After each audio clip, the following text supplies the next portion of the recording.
Welcome to the Natasha Helfer Podcast.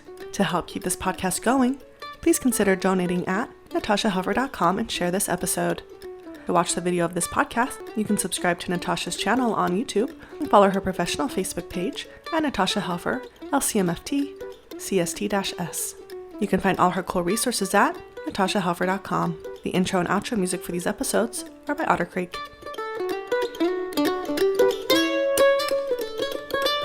Hello, everybody. This is Natasha Helfer. I'm the podcast host of the Natasha Helfer Podcast, where we try to attack shame and all things inappropriate in our lives through stories and through education and through experts in the field and all kinds of things. Today, we are having the Ask Me Anything panel, or every now and then I just try to get on here and give you my own wisdom instead of everybody else's wisdom that I try to gather. And I was approached by Corrine Christian, who is the creator of a private group on Facebook that's called Women Transitioning Amid Faith and Knowledge. And that group supports any women who've left legalistic, high demand, conservative, fundamental religions, anything along those lines. She is a mother of 7, 5 via open adoption, married for 21 years, and left her own religion of origin, which was from the Church of Jesus Christ of Latter-day Saints, aka Mormonism, in about 2018. So it's been several years. So welcome to the show, Corrine. So glad to have you.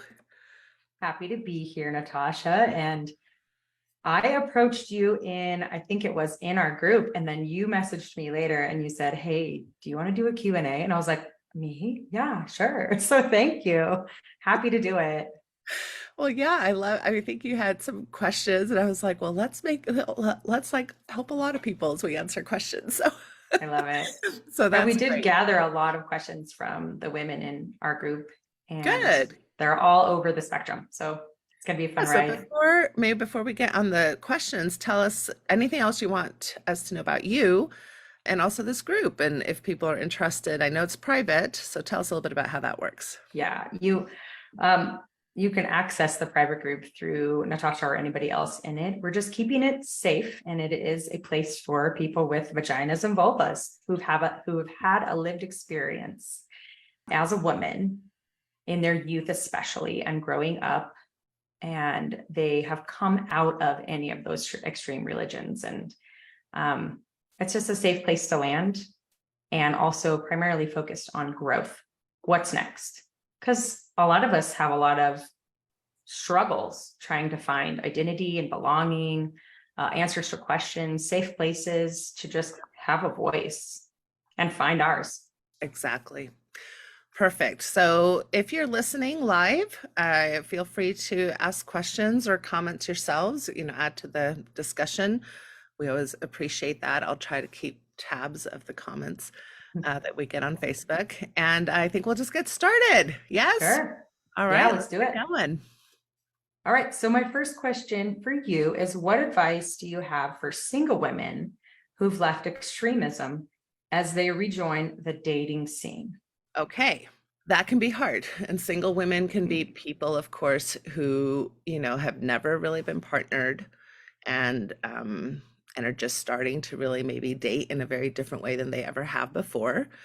And of course, there's a lot of people who are divorced or widowed or in open relationships where they may want to start dating again, but have been out of practice for a long time. And so, Yeah. And especially from a new paradigm, that can be challenging. So I think I could talk about this for 3 hours in of itself, but I think a few bullet points I thought about with this question is, one, most relationships, even outside of conservative religion, are based on what I call the ownership model, right? And so this is kind of this idea that I belong to you and you Right. belong to me. And it sounds all very romantic in a love song, but not really so romantic when you start thinking about the implications of that. And so oftentimes we are dating and in a culture where it's like you're going to find your soulmate, your other half, and you're going to make them happy, and you're going to kind of make sure that your sexuality fits to them. Yeah. It doesn't really work very well. So I would much rather people prefer this this kind of sense of like personal ownership. I belong to me and me always first. Right. And when you're thinking about your sexuality, that's a really good place to start, is to figure yourself out, figure out what you enjoy, how you like to be touched, what you like to think about, what are your fantasies, all by yourself. You don't need another person to figure all that out. I think we all grew up in cultures where, especially for women, we were supposed to be awakened by men. It's very heteronormative. It's very, Yes, it's true. heterosexual focused. And so that instead of that, it's kind of like, how do I awaken myself? And then when I'm out Mm. there dating, then I'm not going to rely on any other person to figure me out sexually. And I'm Right. going to be in a much better position to then share myself sexually in the ways that I'm comfortable with, in the ways that I prefer.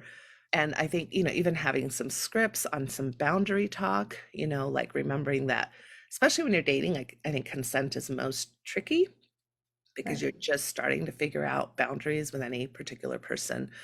So, how do you check in with yourself?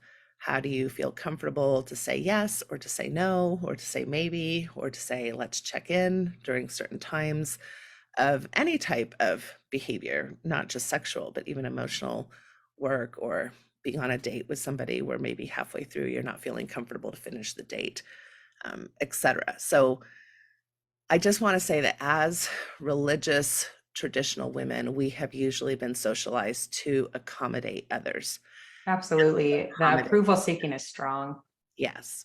And to accommodate men in particular, that we're not supposed to hurt their feelings, that we're supposed to be caretakers and comforters. Mhm. So there's a lot of dismantling there to do, deconstruction work, and I think that's Absolutely. really, really good work to do with a therapist or a coach who's really kind of specifically trained in helping people deconstructing from high demand religions. That makes sense. So finding your autonomous self, who you are, and not having to feel that you need to have somebody involved in that process. And I mean, most of our extreme religious backgrounds all shared that commonality of not talking about sex, forbidding masturbation, all of those things, and putting all of that gravity on us as women to make sure that we knew we were in charge of all men's thoughts around us, and that's pretty heavy to put on a little girl, Yeah, right, right. So you So have to practice those things. If you want to explore things, you may really feel some shame and guilt about that exploration, even though you intellectually are not there anymore. And that's pretty normal. And I think that will tie into another question that you had.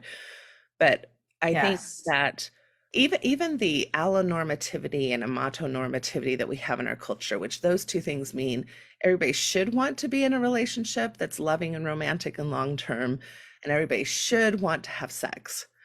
And the reality is, not everybody's interested in long term relationships, not everybody's interested in romance, and not everybody's interested in sex. You've got asexual and gray sexual folks, you've got people who are aromantic. So it's kind of like giving yourself permission, maybe, to do some of that developmental work that most of us were stunted at Oh, when for we were sure. told, pretty much as early as ages 7, 8, 10, 15, that this is how life should work and this is how you're supposed to do it. And so, do I want to be partnered? How do I want to be partnered? What's it like to be single? What are the benefits of being single? Because I think a lot of times, although most people still report wanting some type of partnership in their life, we don't want to necessarily approach our singledom from a space of I'm broken or I'm unwanted or that somehow I'm failing. It's like there can be Right. a lot of beauty and benefits to single life as well. Yeah. Yeah. That is really in depth. And I believe one of the episodes I heard kind of on that was episode, I believe, 136 on your show about handling, singlehood and dating and all of that, especially after you exited an extreme faith. So Yeah, and 136. for those who are maybe confused about the numbers that Corinne is sharing, so I rebranded my podcast. So right now we're on Mhm. episode, like, I think 34, 33, somewhere around there. That's our Mhm. episode. but I used to podcast under Mormon Sex Info, which is, I believe, what you're referring to. Yes, I think so. Yeah. And it's all on the same thread. So if you're like on Spotify or Apple, it's all there, even though they're two different branded podcasts. But yes, so you can go in and find that probably under Mormon Sex Info. There we go. All right. Well, next question. So this is coming from one of the gals in my group, and she says, I grew up Mormon. I did the mission, marriage, and had kids while my spouse cheated, and I remained faithful. We later both left the church and then later got divorced, and I fell in love with a woman many years ago, and we are now set to marry next year. We've been together for a few years now, and I've learned so much from our relationship, but I still feel a twinge of guilt and shame, like I'm doing something wrong that God will be mad at me for. I don't know if I believe in a God, and I certainly don't want this hindering our intimacy. What can I do to not carry the shame and guilt anymore? That's a great question. And this comes up in every group I run, pretty much almost with every client I work with individually.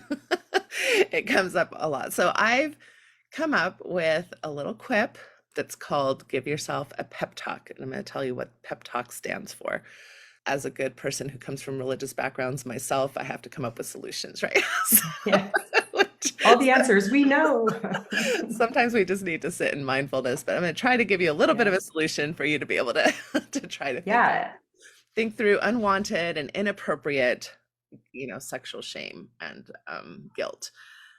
So first of all, let's just understand what the difference between guilt and shame is, as far as how typically therapists are talking about those terms. So guilt is a feeling about something I've done that maybe, a certain behavior, something, maybe I yelled at my kids too loud, or I told my partner to fuck off during a fight, or, whatever. And I feel guilty that I didn't conduct myself, in a more pleasing way or more healthy way. Right. So, and guilt can be a very appropriate feeling because a lot of us do hurt other people or hurt ourselves in ways that we want to improve. So guilt should be a motivating emotion. It should motivate you towards action, towards change, towards repair if you've hurt somebody. Shame is more about, I, as a person, am just not that great. So it's not really tied to behaviors. It's kind of like, I'm a loser, I'm awful, etc. But because we were given so many messages about behaviors being tied to our worth, that can be difficult to separate for those of us who come from these backgrounds. But typically you're feeling very badly about yourself. And shame is not a motivating emotion, doesn't really have a great purpose. The biggest purpose of shame is to keep you conformed to a group for your survival. Damn. That's really the purpose of shame. Yep. Right. If the group can shame you, then you're going to be like, oh, I need to stay in this group because I need the group to survive. And so I'm going to allow myself to feel this way so that I don't break out from that group. So you can think about from an evolutionary perspective, maybe that was helpful thousands and thousands of years ago. Not so helpful today when there's lots of different ways that you can usually exist in the world. Totally. Okay, so let's talk about the pep talk. It's based on the Pacini model, which is a sex therapy model. The first P is permission, right? So you have to give yourself permission to think differently, to spend money on yourself, maybe to think about ways that you want to do things differently. Just the permission for pleasure, for example, is usually something most Americans struggle with. Again, forget religious backgrounds. Yeah. We live in a culture that's very productivity based, very work ethic based. So even if you sleep longer than 6 hours, oftentimes we're feeling like, oh no, I'm not being productive enough. When we know we need 7 to 9 hours, we're not giving ourselves permission for rest, for pleasure, for a lot of these things. So you start with permission. The E is education. You got to educate yourself. And that can be tricky in the sex, context, sexual context, because there's a lot of misinformation out there. And of course, usually these fundamental and conservative religious backgrounds have given you a lot of misinformation, like being a lesbian is sinful and God isn't happy with lesbians, right? Or that type of lifestyle is going to lead to your demise or to your children's demise, spiritually, especially. There's a lot of misinformation that has affected yourself and your identity and your ability to explore yourself. So you really need to educate yourself. How do humans show up in the world? What's the diversity of humans? We know that humans show up in all over the orientation spectrum, all over the gender identity spectrum. This is part of normative human development.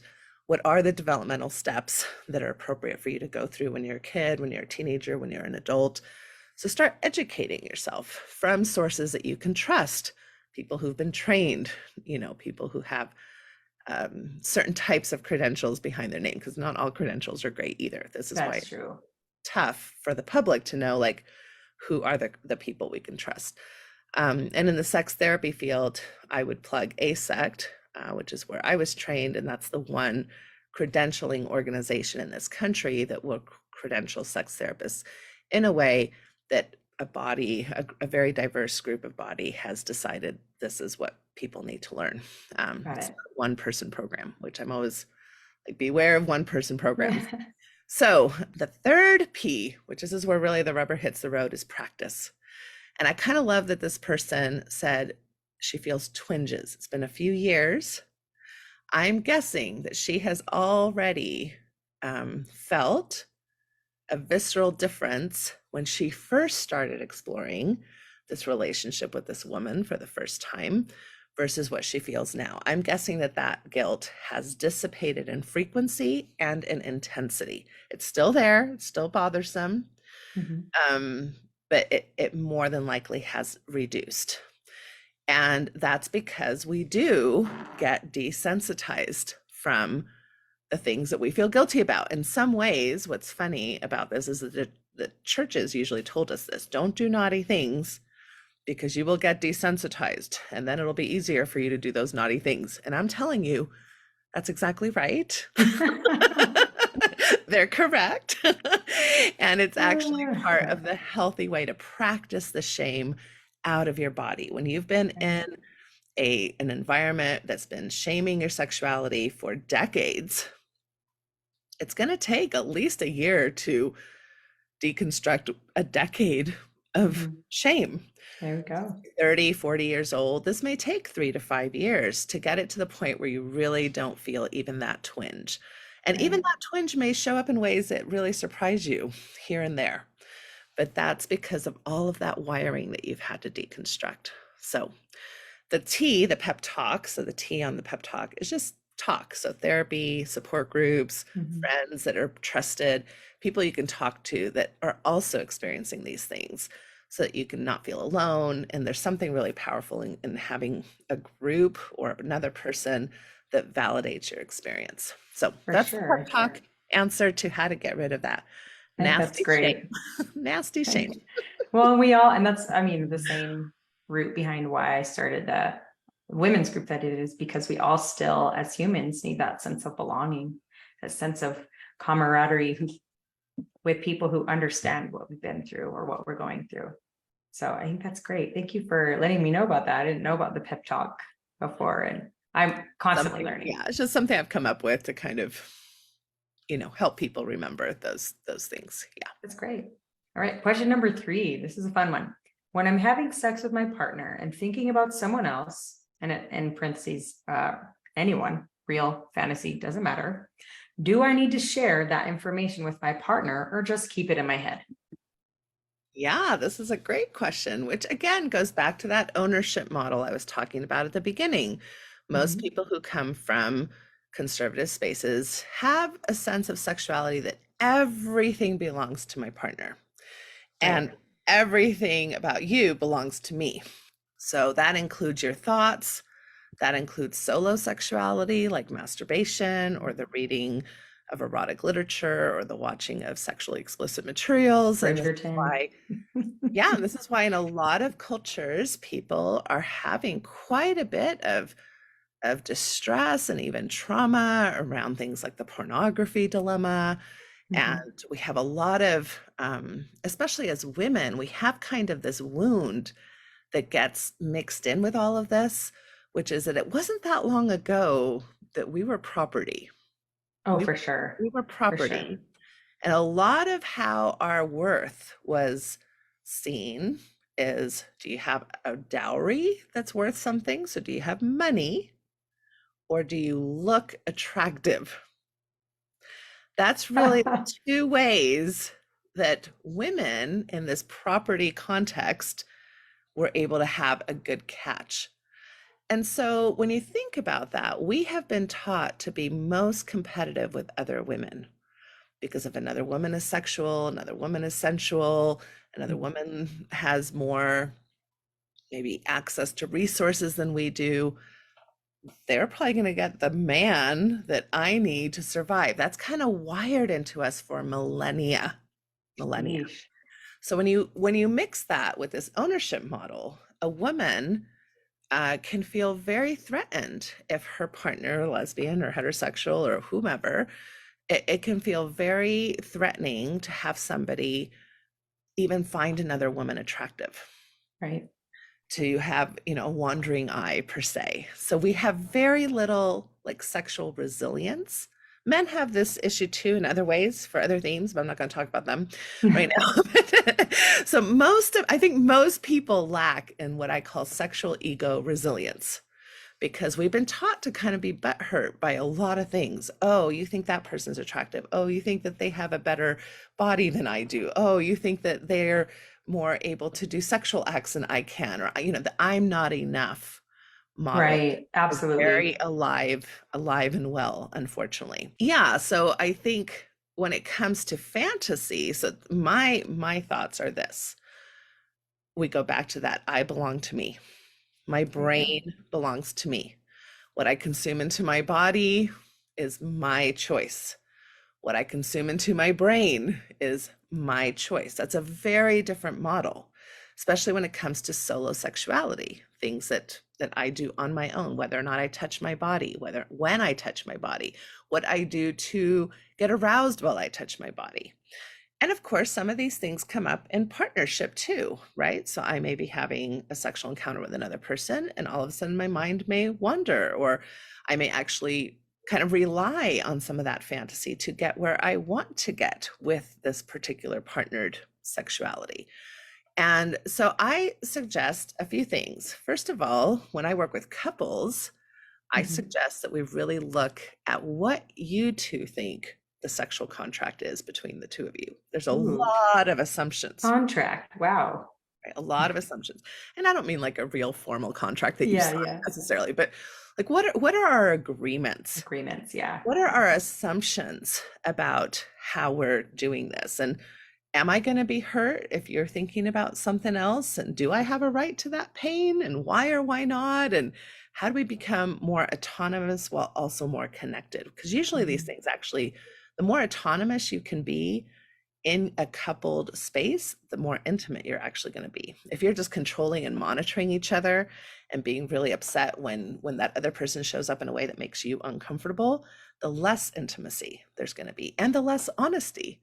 Because if I'm going to tell you something that's going to really hurt you or upset you, I may actually get secretive with you. And that's not necessarily what we want at all. Or healthy. If we want our partners to be honest with us, we need to work in our own resilience. And that goes both ways, right? So I have these conversations with couples all the time. Is there space for privacy in your relationship? Do you both have the right to your own fantasies? Are there times when you want to share those fantasies? Are there times when sharing those fantasies actually enhances the sexual, play between the two of you? Sometimes you have fantasies that you're like, that's not my yum, right? That your yum is not my yum. Right? So thinking about those things doesn't really enhance my idea. But if you want to think about it, go for it. Okay, like what's happening in your brain doesn't really hurt me, And also to make sure that we're assuring people that even though it's very normal to have fantasies, very normal to be attracted to other things other than our partner, hardly ever in the research does that show that your partner is dissatisfied with you, finds you unattractive, doesn't want to be sexual with you. Those are not the reasons that we fantasize fantasy and play is just kind of a part of being normal. We did this all the time when we were little kids. Right. Most of us had all kinds of fantasy play. I don't know, I remember playing G.I. Joe and G.I. Jane with my brothers, and we'd all kill each other. We didn't really want to kill each other, but it was Somebody great had to fun. die. It was great fun in the moment, even though that's not what we really wanted to have happen. So can we look at fantasy and play through that lens, that it's just because I fantasize about something doesn't mean I really want it to happen. Just because I fantasize about something doesn't mean I feel less about you. Just because I notice other things that make me sexually curious doesn't mean that you are any less than you've ever been, or that I want to be with you any less. There you go. And I think some of the like deprogramming, that happens when we're saying, okay, this is now acceptable. Like, when somebody leaves any extreme religion, all of a sudden the floodgates are open to explore. And whatever regard that is per person, per couple, whatever. But it does bring up, what we were taught, if men were looking at pornography, they were cheating on us in their hearts already. If they thought about another woman, they were cheating on us in their hearts. And so I remember my husband saying something on like the mission, like, look once, you're a man, look twice, you're sinning. So it's kind of that same kind of thing. And I'm one of those people who like, I show up and I'm me. I'm at the gym, or I'm picking up my kids, and I'm pretty much willing to talk about anything, maybe, in the right context, but I compliment women. I notice, when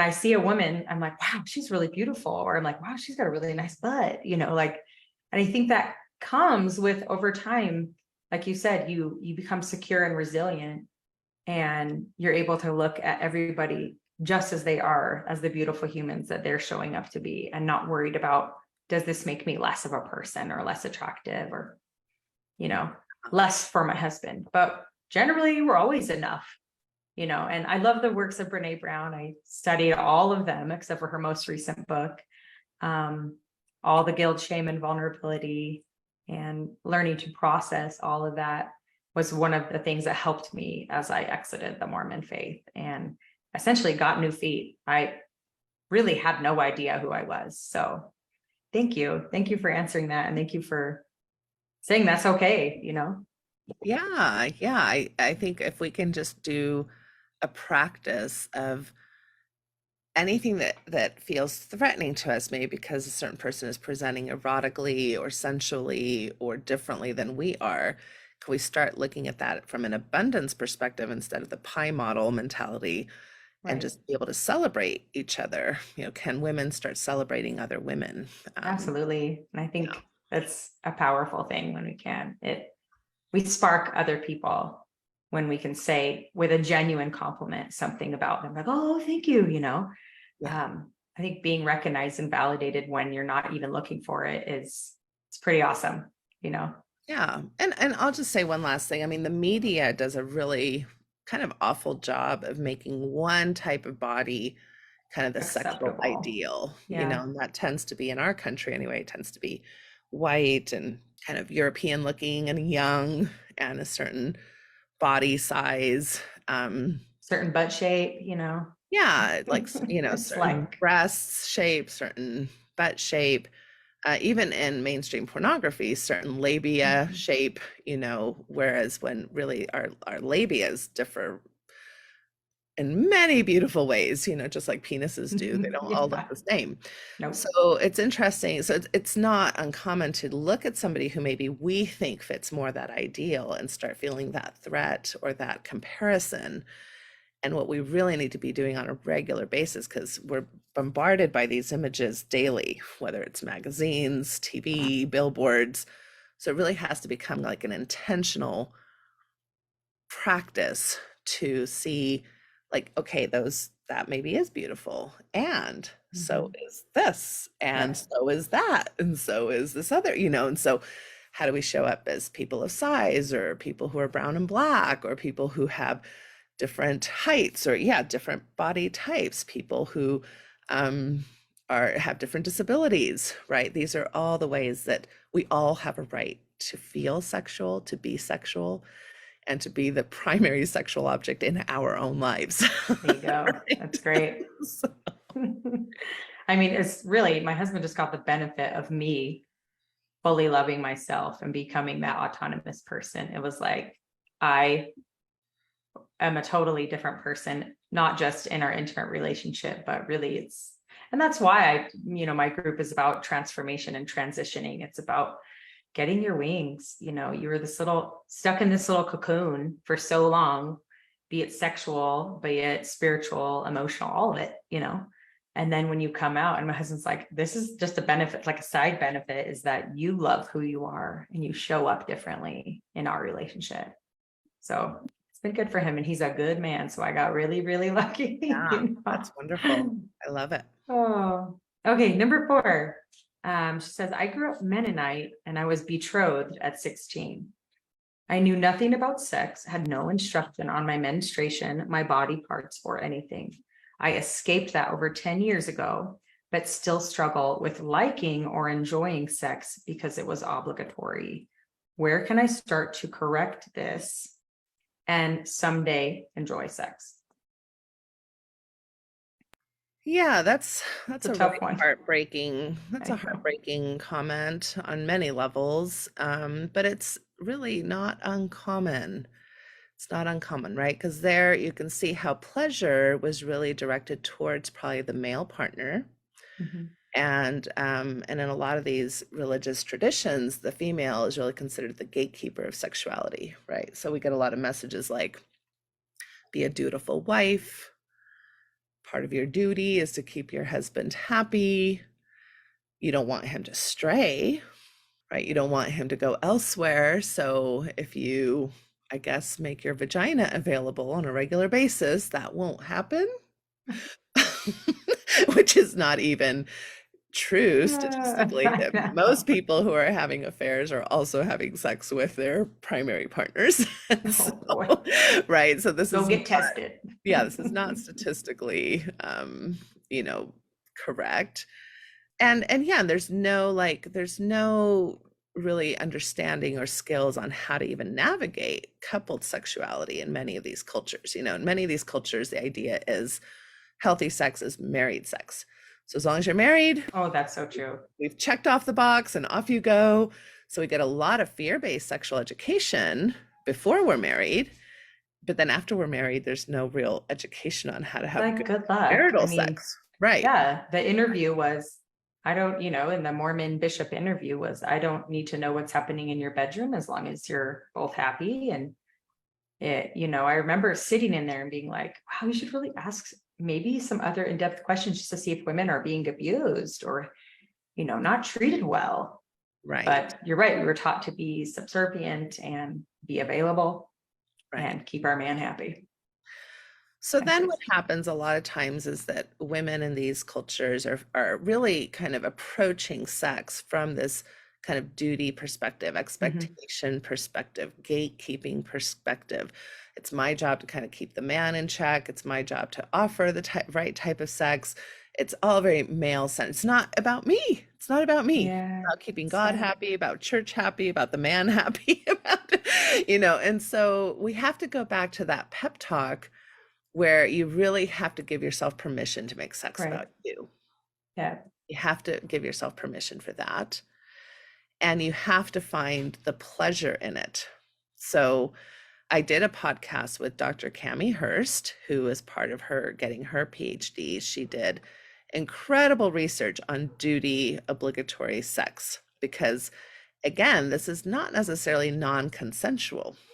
People are consenting to having this sex, at least, as far as their spouses can tell, or as far as they are even saying, well, I'll go ahead and do this, which is not the type of consent that we're really finding to be useful in making sex pleasurable. Right. And so we're really having to kind of dive into consent more in depth and what that means. And is your body consenting? Right? Because sometimes parts of my brain want to consent, like, oh, I do want to keep my partner happy, but my body's like, I don't really care who your partner is. Your vagina's Yeah. not in love with your husband, right? So your vagina just wants to know if she's going to have a good time or not, right? Yeah. So when we put our bodies into spaces that the body isn't really willing, but because of all these ideas, you're kind of forcing yourself to consent. Mhm. It's not good quality consent. And what Cami found out, Dr. Hurst, was that these actually lead to PTSD symptoms. Oof. That Wow. duty obligatory sex over a prolonged period of time will actually lead to PTSD symptoms. Because think about it, you're training your body to show up in a way where it doesn't want to show up. So how, Yikes. so it just gets worse over time. So here's a lot of people who are trying to find solutions to their monogamous marital problems, trying to show up sexually even though they don't really want to, and thinking that's going to help the situation. And sometimes short term it does because you avoid the fight or the conflict or the conversation, but long term it just creates more and more problems I would between imagine so. that couple and for the individual themselves. So my thought is, whenever I do my Reclaiming Female Sexuality group with women who come kind of with many of these concerns, is we start talking about, from this moment on, you will never put yourself in a position where sex hurts or where sex is unwanted from a There you go. non-pleasurable space. Now, there are ways to meet a partner and to do things for a partner. And sometimes, like I give my partners quickies in the morning, or, Why not? why not? But I get pleasure out of it. I'm not doing it out of duty. I'm not like, oh, if I don't do this, he's going to be pissed off at me all day. Or, oh my gosh, this is my wifely duty. I need to be a good wife or partner and do this. No, I'm kind of like, oh, I love him and he does a lot of things for me and I don't mind doing this for him. Plus, it makes me feel powerful and like Yeah. in control. And it's kind of like giving a gift. Whenever you give a gift to somebody, there's usually pleasure in it for you too. You get to watch them open the gift, you get to plan for the gift, you get to see the excitement in their face. So it doesn't mean that I need to have an orgasm every time or that the pleasure is necessarily focused on me sexually, but there has to be pleasure involved in order for it to be a healthy space. Amen. That's the truth. I mean, and in the morning, quickies, if the wood is halfway there, half the job is done. Why not? Yeah, so for a lot of partnerships, that's fun. But if it's not fun, then it's not fun, right? And so, Right? and I don't feel that way every morning. And so it No. just depends. It's all contextual. Yeah.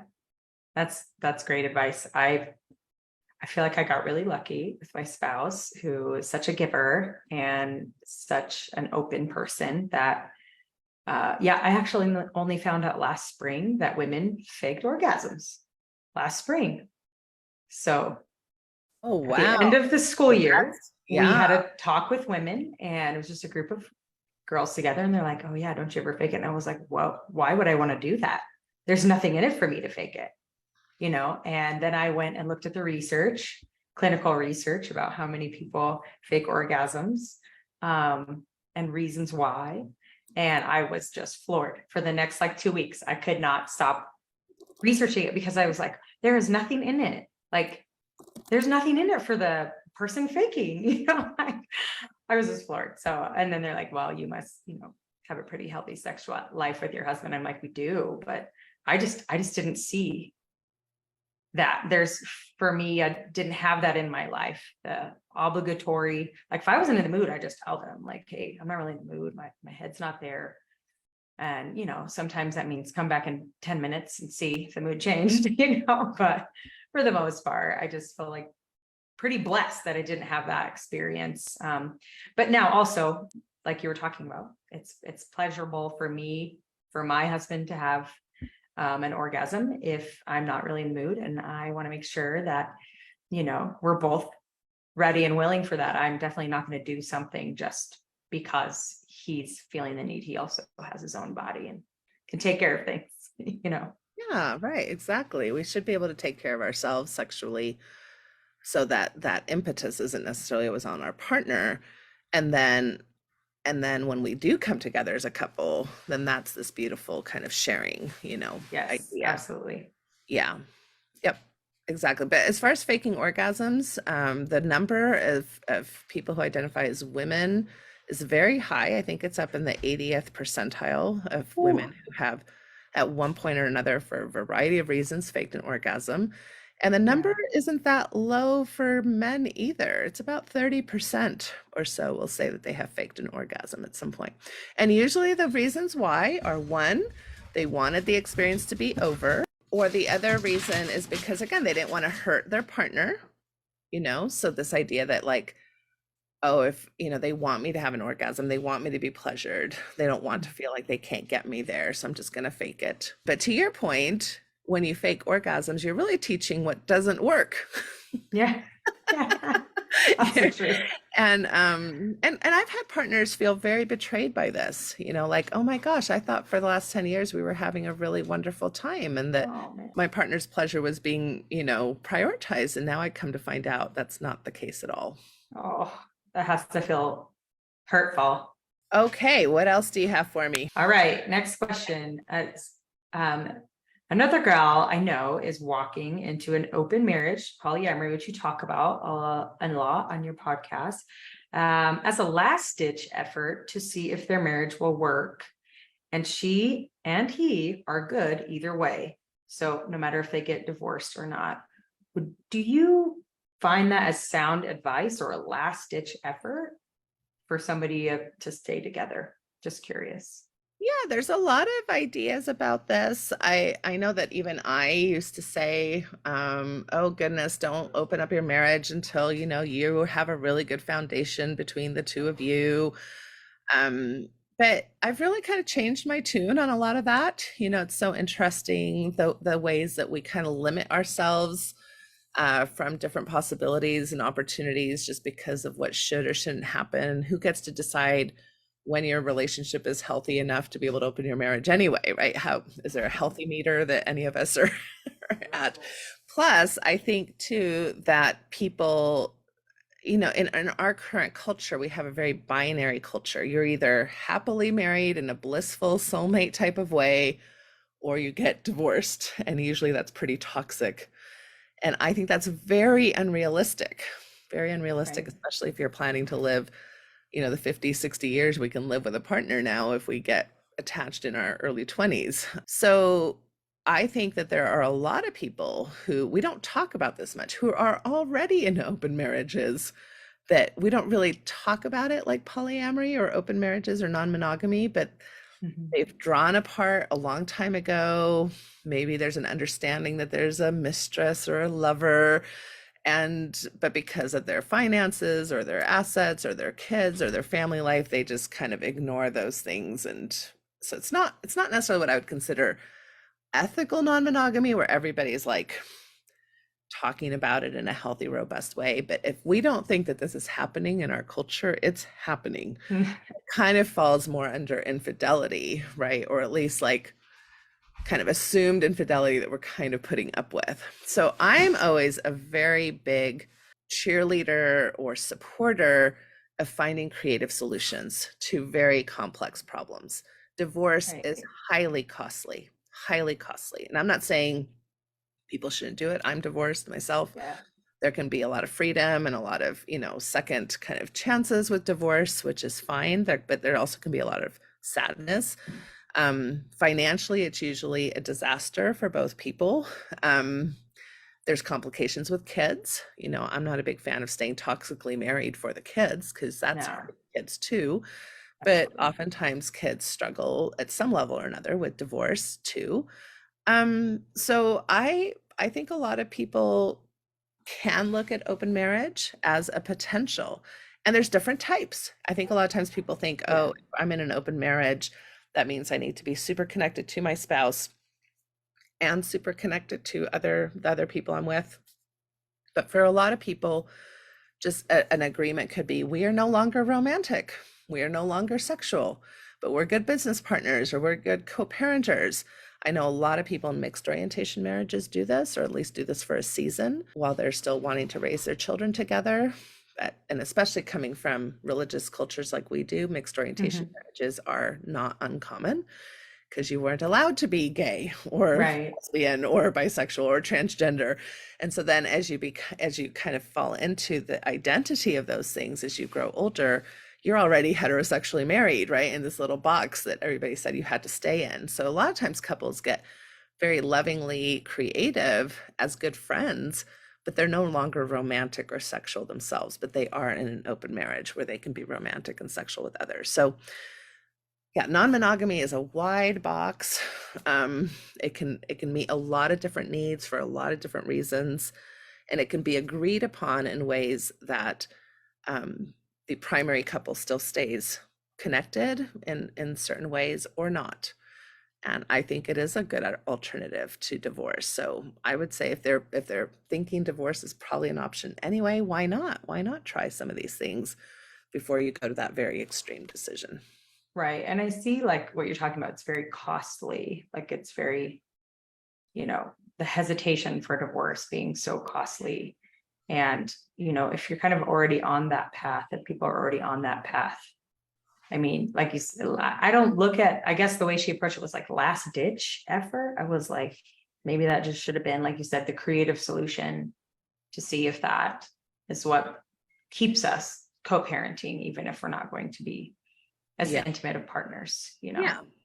So. And I would say I wouldn't look for it to necessarily, I mean, sometimes it solves problems. Sometimes non-monogamy can solve problems like libido differences or erotic differences, but it's not going to necessarily solve like relational problems. If you've had a hard time managing conflict in your marriage, you're probably going to have a hard time managing conflict in your non-monogamous relationship, right? And so those kinds of problems don't necessarily get solved. And so I would hope that this couple or anybody considering non-monogamy would be willing to work with people who are, again, affirming and are understanding, because a lot of therapists are actually non-affirming of non-monogamy. They'll kind of be concerned that you're interested in it. They might shame you for not having good attachment styles or commitment styles, or, some of our best theories kind of get weaponized with folks who are interested in non-monogamy. Oh, you must have trauma. You must have unresolved trauma. That's why you're interested in this. Those are not affirming ways for a therapist to help you explore whether or not non-monogamy is something that you want to consider in your life. Yeah. And from all accounts, I mean, people I know actually now like 10, 11 couples, and 9 of those are divorced. One has been in an open marriage for over 20 years, and him and his partner have multiple kids together, and they've been living that way for a long time. And some of the sweetest people that I have met currently, so yeah, everybody just does things differently. And I think the biggest thing there, what I find, was when the communication broke down in those couples. When communication stopped, that's when things changed in their marriage and their partnership. Yeah, and those risks are there in monogamy as well. For sure. Right? And so I think this is where a lot of times, like, we like to blame pornography or we like to blame masturbation. A lot of times we like to blame non-monogamy as the issue. And I'm like, I don't think it was non-monogamy that caused these problems. I think it was maybe some of these things that went unresolved or that people weren't willing to check. And I do, a lot of people ask about that. Well, or they'll tell me things like that. Well, I know so many people and most of them open their marriage or divorced. Well, first of all, you probably know a lot of people who come from high demand religions themselves. Very much so. And so that's kind of the, the box they're filtering out of. Right. And so people who are leaving high demand religion, whether they stay monogamous or whether they go into non-monogamy, are already dealing with a lot of things. They're unpacking a lot of things. And so I think that the risk for divorce is high regardless of what's happening, because you're having to go back and go, why did I marry you? Did I marry you only because I was a Christian or a Catholic or a Mennonite, right? Did what are all the things I missed out on because we got married so young? Or, so there's a lot of things there that are really not about non-monogamy, and they're not even really about monogamy. They're just about having poor relational skills. Because again, remember, we were taught to kind of just get married and to be very ownership focused on each other instead of understanding differentiation skills and how to be emotionally resilient and how to have long-term partnerships that can be both stable and passionate and erotic. I mean, erotic isn't a word that most of us grew up hearing at all. Oh, no. Oh Right. no. I think I read that book Between Husband and Wife before I got married. Right. And I was one of those virgin brides. So, Right. So it's all my about wedding night was anticlimactical for me, but yeah, right. Very common. I mean, it's all about righteous sex and being holy and nothing that there's wrong. I mean, there's beauty in spirituality, but we have divorced Mhm. spirituality from eroticism in most of these cultures instead of having them blend together. So Mhm. when people, are saying, "Oh, there's this high risk for divorce," I'm like, that's true. Anyway, that's actually true of monogamy. I mean, this is what Yes. drives me crazy. Everybody's like, should we do that? Because we're going to get divorced. I'm like, should you have gotten married when the statistic for marriage is 35% of first-term marriages get divorced? If you told me to get into an airplane that had a 35% chance of going down, I'd be pretty worried about that. But we don't talk about when people say, "Oh, I'm getting married." People are not like, "Are you sure that's risky?" That they're all like, "Oh, let's throw you a Yay. party. I know. You're 19, let's throw you a party." And I was 20 when I got married. Right. So there's risks in everything. There's risks in opening up your relationship. There's risks in not opening up your relationship and staying monogamous. The rates of divorce go up for second marriages up to about 60%, and for third Mhm. marriages is about 80% divorce, which is Well, why you get that 50% kind of, everybody says, oh, there's a 50% chance. That's not necessarily true for first marriages, but the more divorce you have in your life experience, the more that's a more likely choice. So, right. so it's complicated. So Definitely. I'm not here to blame monogamy or non-monogamy. I'm here to teach principles of relational and sexual health, regardless of what status you want to have in your life. Right. And when I'd asked you the one question on our group, your piece of advice was don't bring your extremism into the next part of your life, into your sexuality. Don't bring it with you. Yeah. Can you elaborate just a little bit more on that? Because Yeah. obviously, when these people are going from one extreme to another, whether it's I'm going to open my marriage and I'm just going to go freaking crazy, or I'm going to go ahead and start my own OnlyFans account, or whatever it is that seems a bit extreme, or maybe it really is, without having that prefrontal cortex activity of logic and reasoning kick in that we were pretty much not taught to use because we were told to get married before we were 25 if we could help it. Yeah. How do you Yeah, I don't think that when I talk about extremism, I'm talking about OnlyFans or doing things that maybe fall in the taboo spaces of the marginalized spaces of our culture. What I'm talking more about is your frameworks, right? So Okay. just because you've changed your belief on whether or not you're going to follow the Pope, or whether or not you're going to think Joseph Smith was a prophet, or whether or Right. not you think your particular doctrinal church truth claims are still true or not, those are all like belief systems, but they don't really address processes that we've been taught to, we've been very socialized in, like black and white thinking, like catastrophize, and kind of like these like common logical fallacies or distortions, like cognitive distortions that a lot of people have. So we tend to be very black and white, like this is the one and only true way over here. Right. So now it's like, well, non-monogamy is the one and only true way, right? Or monogamy is the only one and true way. We can still get very attached to our ideas and think that that's without the ability to be more flexible. So if you want to go on OnlyFans, that's fine. If I you have want a friend who to has stay, a very successful account on there. yeah, if you want to stay monogamously married, after a faith transition, that's fine. I'm just worried more about the black and white thinking, patriarchal thinking. A lot of us are still in kind of we still live in a patriarchal country, in a patriarchal system that's not just in religion. And so you may Right. have a lot of things that you're having to deconstruct that are kind of they're deeper than just your beliefs about something. Perfectionism is another one that we tend to be very rigid about. So I see a lot of women leaving high demand religions, and they were very perfectionistic about keeping, the commandments and keeping the rules.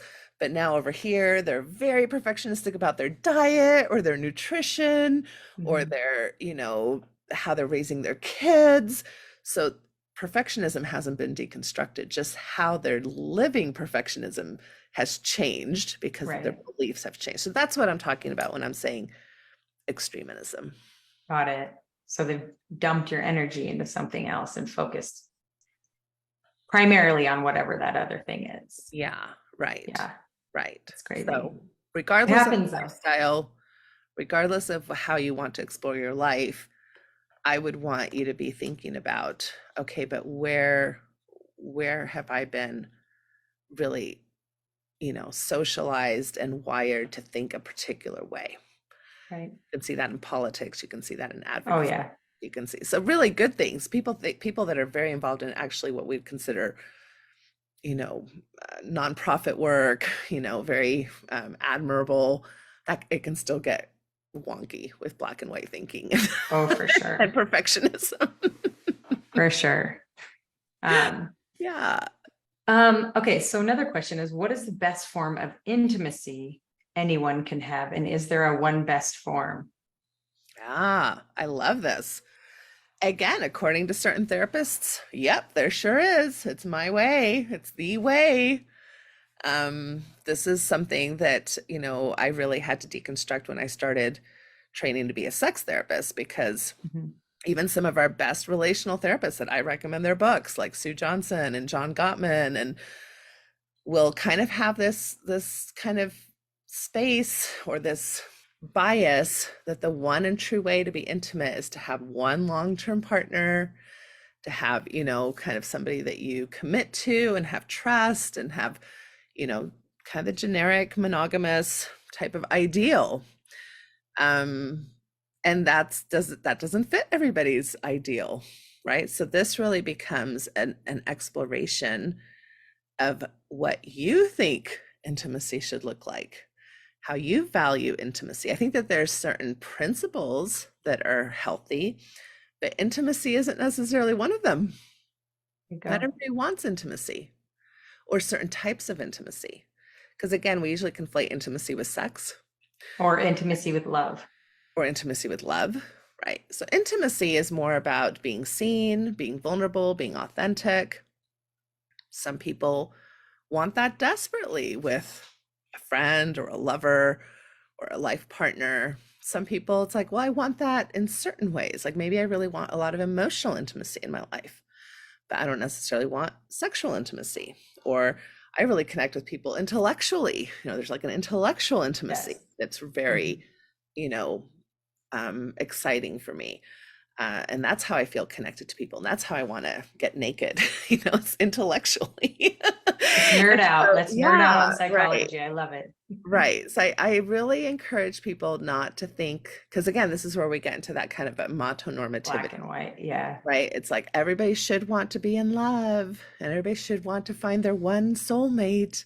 The wedding and divorce industries are very expensive. They make billions. Right. So you want to really think about what that word is going to mean to you. What does that word mean to the person that you're maybe already partnered with or would like to become partnered with, right? And what kinds of intimacies and with how many people and with what types of people? Because again, I mentioned family, friends, lovers, sexual partners. I think people can be very intimate, for example, at a BDSM dungeon, but that's more of like a sexual intimacy because they're being very clear about their boundaries, but that maybe there's hardly any emotional intimacy with a person that you're being, having, sharing sexual play with in that space. There you go. So there's no one wrong or right way, which is a lot of what we do in this culture. Is we shame other people because they're not doing it the way we think that they should be doing it. There's so much gray area, so much, and coming out of the black and white thinking is half the battle. My girlfriend said, whatever box you had, I remember when I was deconstructing, she said, whatever box you had gotten, just crush it up and burn it, start over. It's the same thing with your own interpersonal, intimate and sexual relationship with yourself and with your partner. It's pretty much starting over. So it's good to hear that there's not just one way, that it's individualized. So yeah, it's for some people that is good to hear because it allows for a lot of exploration and permission. For other people, it may be a little bit disorienting. Like, no, really, just tell me the right way to do it so I well, can we work. were used to that, right? We were used to like people giving us all the answers Yeah, and then reconfirming it with, well, I know that right. this is the right one way, the church, the whatever, you know. So yeah, I think it's harder, like you want the answer, and you know, obviously you're a good therapist, and a client coming to you essentially has to come to their own conclusion to really make the deepest change that they're ever going to make. Yeah, right. You Yeah, can't tell them this is what you're going to do. right. This is why you're messed up. Kind of antithetical to therapy, right? That would be Right. more like just I'd be an advice giver. I mean, Oh, obviously I psychoeducate a lot. I can tell people, well, this is what we know, or this is what trends to work, or this is, these are things you may want to be thinking about from a risk to benefit perspective. But I can't say, yeah, I think that you should get divorced, or I think you should open yeah. your marriage, or I think you should leave your religion, or I think you should, those are all very, very personal decisions that people have to make according to their values, their beliefs, their life experiences, you know, their developmental process. It's very, very, every individual is very unique. Oh yeah. I just wanted to read a few comments. So Stacy Jackson Roberts, she's a colleague of mine, does great work both in education and therapy. And she says, I was about to say that seems to be contradictory. Why are we stigmatizing, pathologizing sex work as extreme? Which is kind of my point, right? We don't have to, like one of the, it may not be, what do I want to say? I forget my statistical terms. Like, it may not be super common. There's not, It's not common, it's as not common. Yeah. it's not as common to do sex work, but it's not necessarily not normative or not normal. Well, and it's part of somebody else's normal. Right, exactly. And my friend that has that account is extremely successful in other areas of her life and her marriage. So yeah, exactly. There's a lot of stigma, and that's a whole nother show we could do, stigmas around sex work. Yeah. But and then she also says, especially nonprofit work, which is when we were talking about black and white thinking, and don't take your extremism to stuff. So anyway, just wanted to share those comments. But yeah, so how are we doing with the questions? And I have a couple more. okay, let's get going. All right. I think the last one that I have, do you see some, like you were saying, yeah, that's kind of common to see that after leaving extremism, after leaving, what are the essentially, I guess, boiled down main struggles that you see primarily with women who are coming to you or coming into your practice? Because I know you have some other therapists that also work on a team with you. One of my girlfriends, her marriage absolutely benefited from your team of people, and she was just so excited that I was going to come and do a Q&A with you. Oh, that's wonderful. That's great. Yeah, they're doing great. They're doing fantastic. And that's her information to share. But she's super, super grateful for the team of people that you have as resources. And so what are some of those common main themes that you see as these women are undoing the legalistic belief systems in regards to intimacy? Yeah, and I think we've touched on a lot of them, but I do think that the primary one is learning how to belong to yourself first. Yeah. And to allow your partner to belong to themselves as well, right? To get away from that kind of monitoring, I'm supposed to monitor, especially in heterosexual relationships, whether or not he's looking at porn, whether or not he's masturbating, and seeing all of that kind of as betrayals instead of saying he has a right to his whatever he does to touch his own body. He has a right to kind of ingest his own materials. I have a right to touch my own body. I have a right to ingest my own materials, whatever that's helpful for me. That doesn't mean that we can't have, for some people, things like that can become problematic for the couplehood, right? Like if, for example, we are dealing with our conflict by avoiding each other, and so I would just rather go into my room and watch some porn or watch Bridgerton and masturbate, and I'd rather not deal with the conflict that I have over here. A lot of people like to blame that on porn or erotic materials. I'm like, that's not porn's fault. That's the fault of the two of you not knowing how to resolve that conflict, right? And how to have better, robust conversations about what's keeping you from wanting to be more sexually connected, or what's getting in the way there. And that can be very complex, from Right. anxiety to conflict to different personalities, different sexual styles, right? So, but I think that that's the number one thing, is learning how to belong to yourself sexually. Yeah. Body image issues are huge, like I mentioned. So learning how to feel sexual and sensual and erotic in whatever body you come in, whatever size, whatever age, whatever race or ethnic, background you come from, and to stop divorcing spirituality from sensuality and sexuality. Because even when people leave religions, that doesn't necessarily mean that spirituality doesn't matter to them. So how do you conceptualize spirituality? What does the spirituality even mean to you? Right. 'Cause a lot of times when we come from these high demand cultures, it's like, or halos or angels, or the color white, or heaven, clouds and a halo, or The lights in your eyes. yeah. And unless that's kind of your fetish, those are not super sexual themes. Those are kind of more like infantilizing themes, or again, that divorce. So how can you see your spirituality, if that's important to you, be more in sync with your sexuality and your eroticism? And that's true even for asexual folks. And again, sexuality doesn't mean we're having sexual behaviors. It just means how do I feel within the context of my preferences? How do I feel in the context of my orientation, of my identity, instead of feeling like I have to fit somebody else's idea of how I should be. So those are really hard things. And I think too, it's like, how am I going to parent my kids, right? How am I going to maybe give them different ideas than what I was given? So now I think that's my last question for you. Okay, so we'll get there. And yes, I mean, I would say, and really tuning into our drive and our pleasure. I think that there's a misnomer that men are high drive and women are low drive. The opposite for me. Drive comes, Drive comes in all shapes and sizes for all kinds of people, non-binary folks included, right? And so you have, so that's not necessarily true at all. However, when there is low drive, sometimes, not always, low drive can be very natural, like if you're just kind of have an asexual orientation.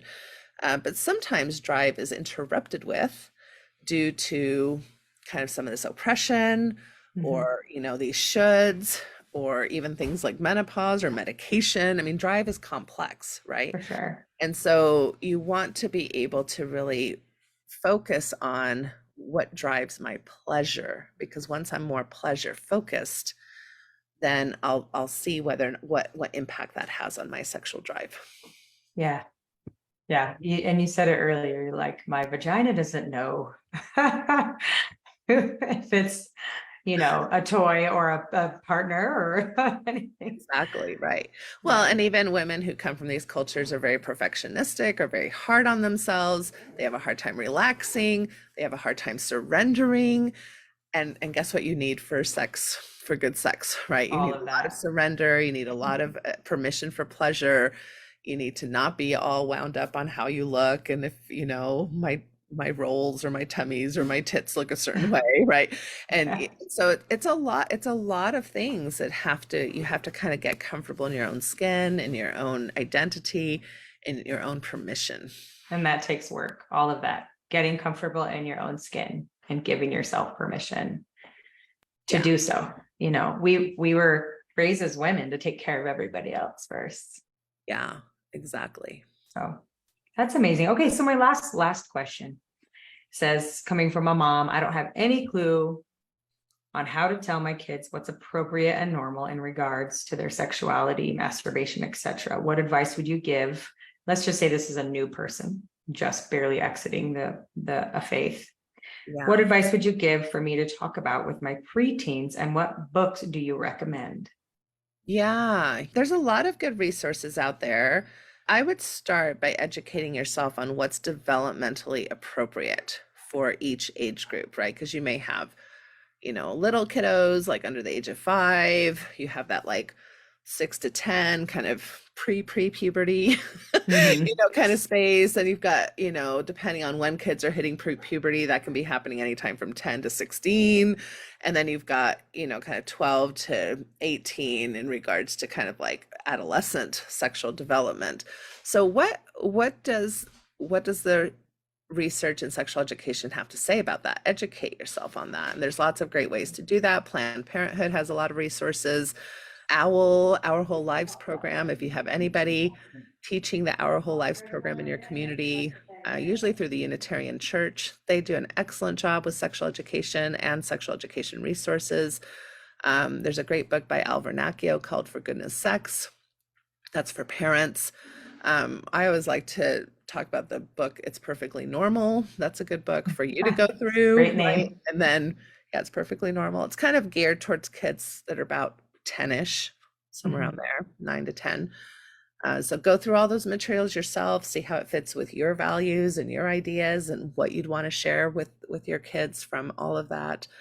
But I would say as parents, we get, especially religious parents, we get very caught up in, again, actions. Don't have premarital sex. Don't let somebody touch your penis or your vulva. Don't pet. Don't, do date at a certain time, but only in this particular way. Right. With a partner and with a chaperone partner and only at 16 and, double dates. And we've added a lot of like community fulfilling prophecies, which turn into self-fulfilling prophecies. Like if you do have sex before you're ready, it will be so much harder when you break up with that person, or you will give a part of yourself away that you'll never get back. You'll be a licked cupcake. Yeah, those kinds of messages. Like if you believe that, you're more than likely going to feel that. Yeah. If you're told something like, well, sex is one of many things you can do. There's lots of ways you can have sex. Yeah. Let's not get too caught up in penis and vagina sex, right? Because you want to give your kids more options to be sexually kind of exploratory without maybe taking some of the bigger risks that sexuality has to offer. For sure. Is unwanted pregnancy and STIs, right? But right.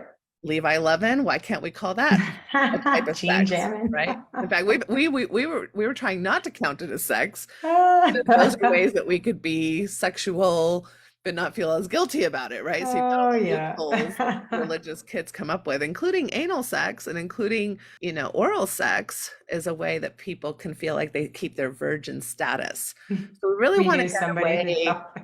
Yeah, we really want to get away from this idea that virginity, which is really just referring to a vagina being penetrated, or whether or not your penis is penetrating a vagina, right? Which doesn't even help LGBTQ kids, right? And so you want to kind of get away from that being the definition of sex. You can be sexual in lots of different ways. Even flirtations and holding hands and making out is a form of your sexuality, right? And so how do we help kids have diverse ideas about what sexual behavior is like and what it's about? But then what are the principles? What are the principles of healthy sex? And that's what we've not gotten, right? And so I have for sure. Yeah, I have a blog post about the 6 principles of sexual health. Doug Braun Harvey and Michael Vigorito came up with those based on like World Health Organization kind of sexual rights and things like that. And so we want to be focusing on teaching our kids consent, non-exploitation, making sure anybody who's involved is not risking unwanted pregnancy or STIs. Safety, yeah. Honesty, shared values, and mutual pleasure. There you go. And you can do this with toddlers around tickling and wrestling. You can start teaching those kinds of principles just around body autonomy among siblings. Like not having to give the hug to the second cousin uncle. Yeah, exactly. Or I told you to stop tickling me. Why are you still tickling me? Right. Or wrestling that siblings do, or cousins, or even adults. Yeah. That adults that will make you hug them or will get all but hurt if you don't hug them. Like we're more concerned about 70-year-old grandma's feelings than 5-year-old Susie's feelings, because somehow Susie's supposed to be more emotionally mature than grandma. Like we need to start teaching these principles at a very young age in the context of lived experience with other bodies, even before it becomes sexual. Absolutely. These principles are also good for friendships, like friends. A lot of times kids are starting that social development with friends, not so much, interests in that regard. I would also make sure that you don't assume your kid is heterosexual, right? So don't talk to your kid like, oh, do you have any little boys that you're, having a crush on if you're talking to a girl, right? Right. We have to remember that gender identity is something that still develops over time.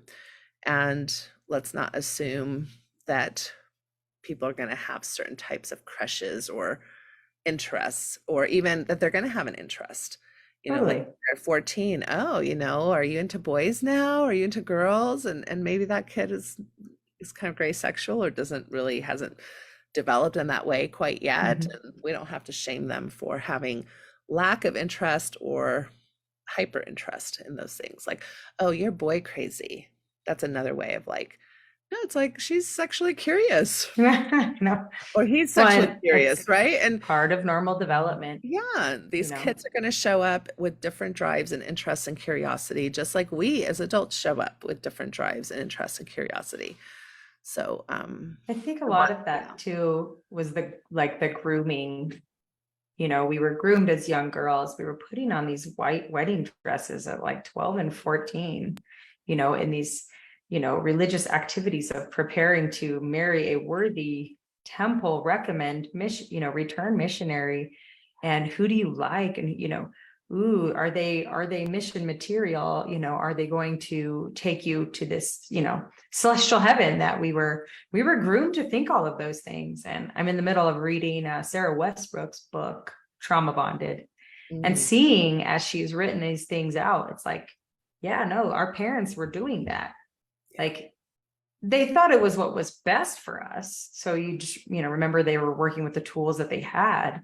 They were rusty, broken tools that really didn't serve us as women and humans, Yeah, most of the crappy sexual education we've gotten is not because people wanted to ruin our lives, it's because they were also ruined by crappy sexual education. Exactly. This is an intergenerational issue, For and sure. you can't expect people who raised us to have done these things when they didn't have that role modeling. And many of us are having to start doing this for the first time in our intergenerational kind of lineage. For sure. Some people I'm sure that are listening could think, oh, I did have some sex positive education. Maybe I had more, parents who would offer me more information, or I had, but most people I talked to had a litany of mixed bag sexual education, whether it was where it came from their one random friend, from their church, or yes. Like I found out about what blowjobs were in a school bus, like that wasn't the best, like sexual education I was receiving from my peers about what blowjobs meant. And so there's a lot of ways that we were educated, and you still, even in this state, in the United States, I believe, I may get this off by a few numbers, but I believe there's only 18 states that pass the litmus test that the sexual education they are providing through the public schools is actually medically accurate. Yeah. Yikes. So that's not good. Right. And not to mention that states have a lot of control as to how much sexual education or what type of sexual education to offer, with many of our states still being very abstinence-based. Yeah. Well, I made that mistake too with my oldest two, who are now 17 and 16. And, doing the pull them out, you don't want them to be corrupted in the school system about sex education. We don't want them to end up giving blowjobs when they're 11 and 12, which didn't end up happening, but it was fear-based. And then seeing my third kid go through the program in fifth grade, and coming to me all excited about what he had learned. Mom, guess what? I know what the white stuff is called that comes out of your penis now. And I'm like, oh yeah, tell me. It's called semen, and he's so excited. And I'm like, this is so great, and with my girls, I feel like we backtracked, and now we've undone a lot of that, because it has been, 5.5 years since I've been out, and I apologize to them as an adult that I did not know what I was doing wasn't the best for you. And they're like, well, thank you for apologizing for me because I had to ask my friends about these things, and so then having the conversations with them now as teenagers, and one of my teenagers is LGBTQ, and they're coming to me sharing these experiences that are both positive or negative. It's been a really good relationship for us. We've only grown as, mother and daughter and parent and child in all this process. And I think that's one of the biggest things that we can do as parents who are undoing and unlearning is also apologize to our children and let them know that we were doing the best that we had with at the time and working and growing forward into healthier and better relationships. Like you're talking about, stopping that generational miseducation and misinformation. But 18 states, wow, that's not many states. Right. So we have a lot of work to do as a culture. We currently live in a political climate that's very anti diversity, as far as especially for trans kids. We've got so much legislation going forward in ways it's not medically sound and it's not clinically sound, just because either politicians or fearful parents are voting in ways that are just really harmful to so many, especially of our queer minors. But yeah, and I'm so glad you said what you said, because we don't stop being parents when our kids turn 18. And so that those repair attempts, those coming back to the table, being willing to do the work of sitting in discomfort and starting to have these conversations. Discomfort is for sure. I'm like, did you want to tell me that? Yeah, right. And it takes a minute, even me as a sex therapist, and I've been doing this work for so long, whenever it comes to me and my children, there's still some, anxiety, or am I saying the right thing? Or, I have my own reaction to the fact that I have to face that my kids are sexual beings, and so those are normal things that, again, we have to practice out of our system. We're only going to be able to feel more comfortable if we practice having some of these conversations and being able to say, I'm sorry, or I didn't know, or I'd love to do this differently now. I'd like to give you these resources now. I think that's really awesome. Yeah. Okay, well, we have come to the end of our time. I know that there's somebody saying that they'd love to be added to the private Facebook group. Again, I think it's by invitation only, or can they search it and then ask? I don't actually know if it pulls up, just because when you have that secret private setting, it almost looks like it. And that was a lot of it. So we just didn't have people filtering in and out. And keeping it private is what we want to stick to, just so it's a safe place. So we can add you to it. You can find me on Facebook, Corrine Christian, and you can obviously find Natasha. So go ahead and hit one of us up and we'll get you added. Yes, that sounds great. Thank you so much for coming prepared with all these questions. I think you are super representative of so many of the questions people have. So I love all the different topics we were able to address, and I love learning. So thank you for asking. To non-monogamy, to relationships. Yeah. So I think we did a great job. So thank you for coming on, and I hope we cross paths again. I hope you have a great rest of your day. You too. Take care. Thanks, Natasha. Yeah. Take care. Bye-bye. All right, bye. Thank you for listening to this episode of the Natasha Helfer Podcast. To help keep this podcast going, please consider donating at natashahelfer.com and share this episode. To watch the video of this podcast, you can subscribe to Natasha's channel on YouTube and follow her professional Facebook page at Natasha Helfer, LCMFT, CST-S. You can find all her cool resources at natashahelfer.com. The intro and outro music for these episodes are by Otter Creek. There is a place where time slows to nature's pace, and there is space there to find yourself in her embrace. Some places should be left alone.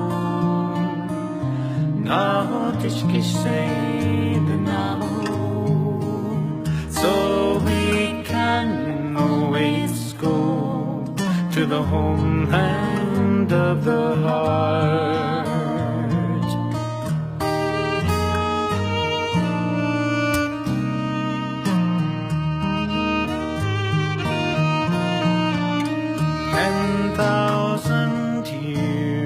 Of our human history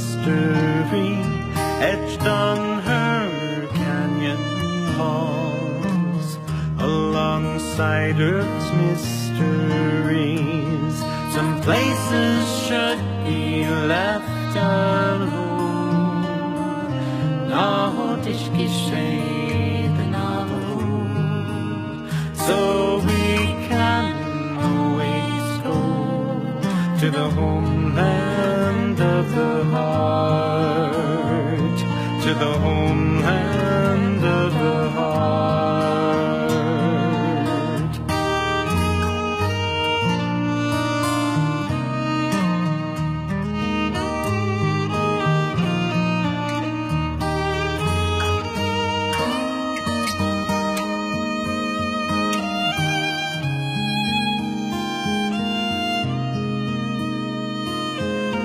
Deep in our cities,